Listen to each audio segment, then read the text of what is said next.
क्या इंसान का दिमाग एक हार्ड ड्राइव की तरह है जो किसी भी खौफनाक सच को 20 साल तक हिडन फोल्डर में लॉक करके रख सकता है? मेडिकल साइंस में इसे डिसोसिएटिव एमनीसिया या रिप्रेस्ड मेमोरी कहते हैं।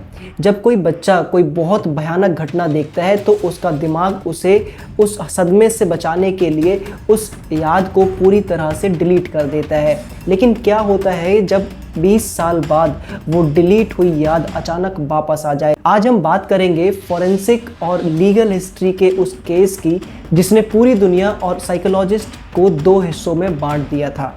एक ऐसा मर्डर केस जिसका इकलौता गवाह एक बच्ची का दिमाग था, the cold case of 1969। 22 September 1969 California का फॉरेस्ट सिटी 8 साल की एक बच्ची सुसान नेसन स्कूल के बाद अचानक गायब हो जाती है।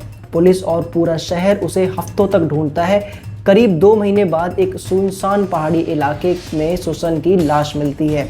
पुलिस के पास ना कोई सस्पेक्ट था, ना कोई हथियार और ना ही कोई गवाह। ये केस एक कोल्ड केस बन जाता है और फाइल बंद कर दी जाती है।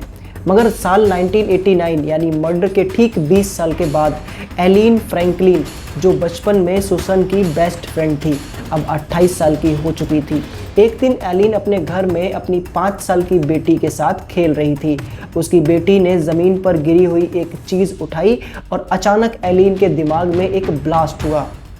उसे पसीने आने लगे और 20 साल पुरानी एक खौफनाक याद फिल्म की तरह उसकी आंखों के सामने चलने लगी। उस फ्लैशबैक में एलिन ने देखा कि वो और सुसान एक वैन में बैठे हैं और सुसान के ऊपर जो आदमी एक भारी पत्थर उठाए खड़ा है वो कोई और नहीं बल्कि उसका खुद का बाप यानी जॉर्ज फ्रैंकलिन है। एलिन सीधे पुलिस स्टेशन पहुंचती है और अपने पिता के खिलाफ 20 साल पुराने मर्डर की गवाही देती है। पुलिस को एलिन की बातों पर शक हुआ क्योंकि रिप्रेस्ड मेमोरी को कोर्ट में कोई भी सबूत नहीं माना जाता। लेकिन जब एलिन ने क्राइम सीन की डिटेल्स बताना शुरू की तो डिटेक्टिव्स के होश उड़ गए।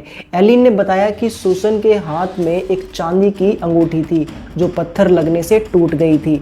उसने उस लोकेशन की कुछ ऐसी बारीक डिटेल्स दी थी जो सिर्फ कातिल को पता हो सकती थी और पुलिस ने कभी भी मीडिया में वो चीजें रिलीज नहीं करी थी। और नवंबर 1990 में जॉर्ज फ्रैंकलिन का ट्रायल शुरू हुआ और ये अमेरिकी इतिहास का सबसे पहला केस था जहां किसी इंसान को सिर्फ एक रिकवर्ड साइकोलॉजिकल मेमोरी के आधार पर फर्स्ट डिग्री मर्डर का दोषी ठहराया गया था।